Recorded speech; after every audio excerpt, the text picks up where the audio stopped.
Sailors. We welcome to the Element Well studio Caleb Sailors, Multimedia Journalist, SuperTalk Mississippi News. Would much rather hear Jim Morrison's voice than Matt Chiron, but and JT, he's a big Doors fan, and he's not the only one in the newsroom, though. I'm a big fan of the Doors myself, so I always enjoy it. Rhino, thank you for the good introductions, as always. All right, so the governor got together with the Commissioner of Public Safety, the mayor of Jackson, to discuss the out-of-control crime in our capital city. What came of that? So there were a lot of law enforcement agencies and leaders there. And so this happened on Tuesday. It's called Operation Unified. It's basically a surge of law enforcement that'll be present in Jackson. And it's a multi-layered approach. You've got federal authorities, state authorities, local authorities, down to city authorities that are all going to be working together, collaborating, communicating more effectively with one another to stop this surge of crime we've had in Jackson. For the past 3 years, Jackson has had triple-digit homicides, and it's been known as the homicide capital of the U.S. and so per capita. And so leaders are trying to find a way to curb this crime. And kind of the straw that broke the camel's back was this viral video that surfaced a couple weeks ago of a man driving down Atkins Boulevard right off of I-55 North Frontage Road, where the Quick Trip gas station is, leaning out the window of a vehicle, opening fire towards the gas station.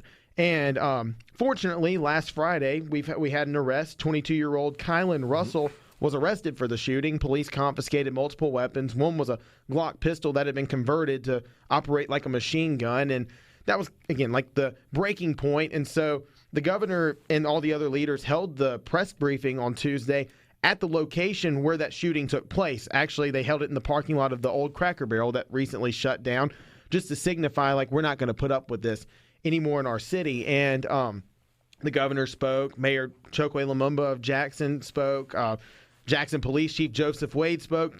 Commissioner Sean Tyndall spoke. I mean, everybody was all in unison saying, the violent crime in Jackson has gotten out of control. It's skyrocketed not beyond repair, but beyond what we were able to handle right now. So it's going to take a surge of law enforcement from the federal agencies all the way down to the local ones to stop this. And look, the mayor said something that kind of stuck out to me. He said, with this surge of police we're going to see in the city, though, I don't want the people of Jackson to feel more policed, but more protected. Mm-hmm. Now, you can kind of take it or leave it how you feel about that, but he and all the other leaders on there, a lot of them have different political views, and he and the governor have sparred before, but it seemed like there was some kind of legitimate candor there to fix this problem that we've seen in the capital city. Gerard, I'm a resident of Jackson. I live in the city of Jackson, and it's bad. The crime here has only gotten worse. And now, do I feel unsafe going home every day? No, absolutely not. But I've lived here my whole life. I'm used to what goes on. But the problem has kind of further exacerbated, and something needs to be done. And so, as a resident here, I'm glad to see that there's going to be an increased presence of law enforcement and more communication. But it's also sad when you see these crimes committed and people are at large, on the run, not getting caught. And so it's good to see that there's going to be a multifaceted approach to handling this. I got to tell you, I was a little surprised that the mayor, who has seemingly resisted any sort of involvement from the state in addressing the crime and just other issues, water, et cetera, in the city of Jackson, what was his attitude towards all this, do you think? Did he say anything? On the surface, he seemed to be in support of, he was very much amplifying the work the Jackson Police Department does. He wanted to make it a mission to praise what's already being done in Jackson. And I don't think he was begrudgingly going along with, I've got to do this because it makes me look better. That may or may not be the case. I'm not accusing him of that. However, he did appear to be genuinely concerned about the crime in Jackson, and his back may have been against the wall, and there's nothing else we can do about this. We have to solve this issue that's just constantly recurring in the city of Jackson. And so I asked, I was there at the press briefing. I asked both the governor, the mayor, and the police chief about youth crime. We've seen a lot of headlines. I've written a lot of stories about crimes that are committed in the city of Jackson by juveniles. I mean, just last week we wrote a story about a 16-year-old that was charged with capital murder. This is crazy. Yeah. And the governor and mayor kind of agreed that it's best to have these kids or youth in the city of Jackson put in facilities, not like locked up, but have them in recreational facilities where they're playing sports, where they're doing things that keep them away from committing crimes. And the mayor said something to me that was interesting. He said he'll be unveiling a plan. I think it came together by local faith leaders, church leaders, pastors, etc.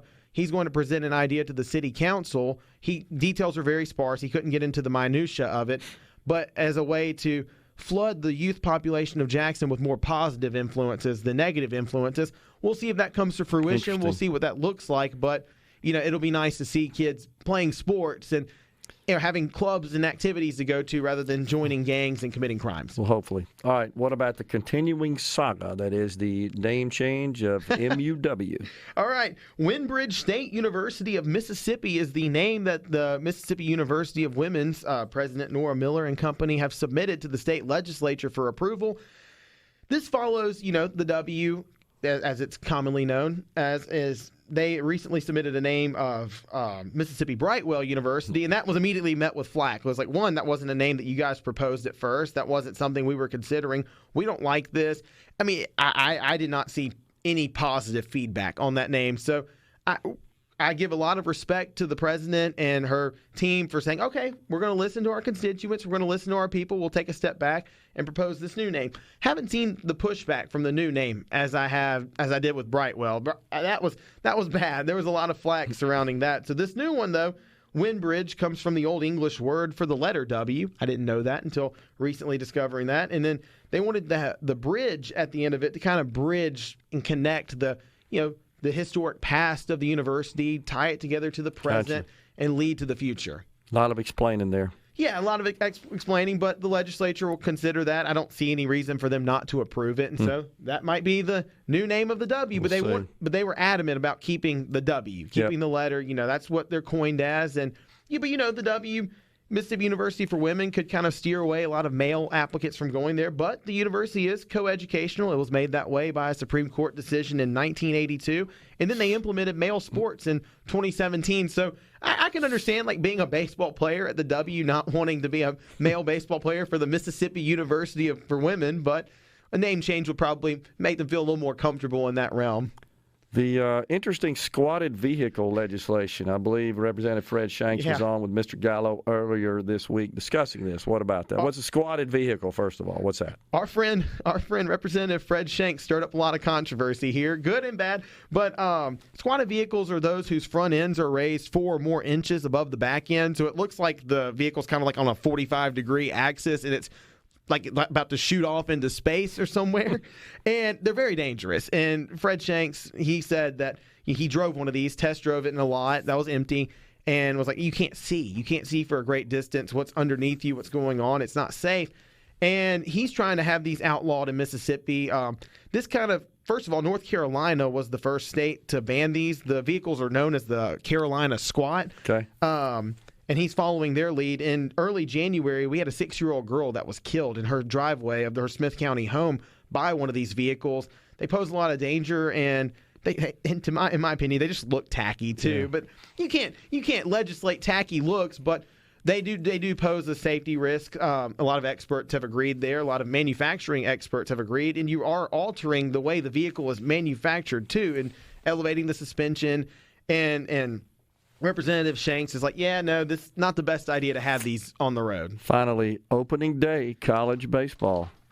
Well, before we get to college baseball real quick, we did have legislative deadlines. Wednesday was the deadline for bills to be drafted, and then Monday is the deadline for those bills to be introduced. And so just wanted to get that out there for our listening audience to understand that, if bills have not been drafted by Wednesday, they're nullified, they're no more, and if they're not introduced by Monday, then they're no more. So baseball. What a wonderful time of year for Mississippi. It wasn't as great of a time last year for Ole Miss and Mississippi State, but they're looking to wipe the slate clean. Mississippi State will open their season today against Air Force at 4 p.m. It's a 3-game series that'll end on Sunday. Starkville, right? In Starkville, Duty yes, Noble. correct, at Duty Noble Field.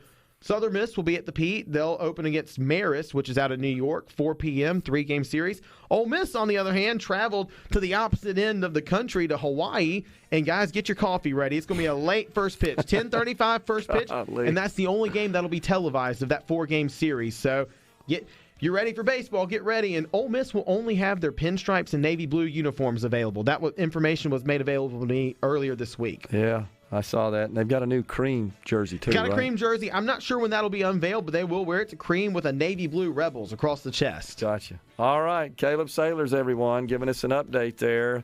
Always good to see you and talk to you, Caleb. Thanks Thank for you, coming in. Yep.